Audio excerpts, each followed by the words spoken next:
UFO. Upright, forward, open. Not unidentified flying object. In pretty much every film or television programme that you will have seen when growing up, the birthing mum will have been lying on her back. There is a chance that she will have been dressed and she will have been modestly covered with a gown or clothes or a sheet. Well, of course, real birth rarely ever looks that way. It's hot and powerful and requires movement. In fact, all mammals move in labour, all of them. Find me another mammal that out of choice would lie down on its back on a bed to await giving birth. Moving assists the baby in travelling down to be born. It can aid the baby on its journey, its rotation for its shoulders, and it can offer comfort and release to the birthing mother.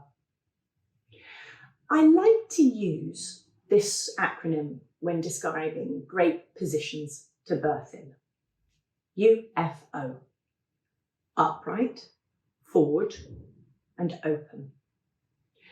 Now, let's think about this. If you were walking in the woods and you needed to stop and have a poo, would you go and lie on your back? Would you even puzzle over what position to get into? Would you need a poster to show you what to do? No? No. You use gravity. We even use the phrase opening our bowels. So think of that. Opening our pelvis. If we remain open when giving birth, we increase the space through which to give birth by approximately 28%.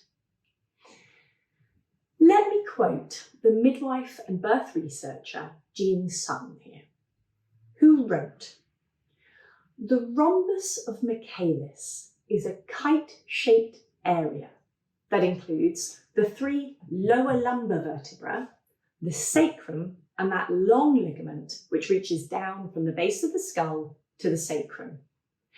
This wedge-shaped area of bone moves backwards during the second stage of labour, and as it moves back, it pushes the wings of the ilia out, increasing the diameters of the pelvis. We know it's happening when the woman's hands reach upwards to find something to hold on to.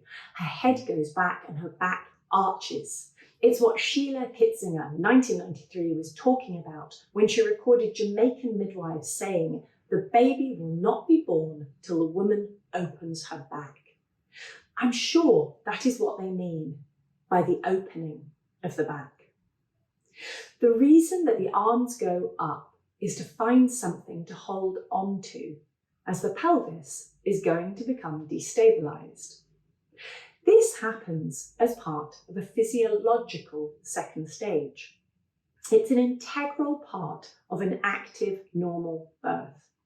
If you're going to have a normal birth, you need to allow the rhombus of Michaelis to move backwards to give the baby the maximum amount of space to turn his shoulders in. Now, apart from Jean Sutton's work, there has been little research into this, but you will hear the rhombus of Michaelis talked about by experienced midwives. And you can also see photographs of this area bulging slightly when searching social media sites, such as Instagram. And here is another incentive to remain mobile and UFO in birth. According to a study done in 2013, being in an upright, forward and open position can knock an average of 82 minutes off of your labour. So, whether you choose to squat, lunge, go on all fours, sit back on your heels, lean on the kitchen counter, over the side of the bath, pool or over the top of a hospital bed while kneeling on the mattress, my advice is to keep upright and keep mobile as much as you can during your labour and birth.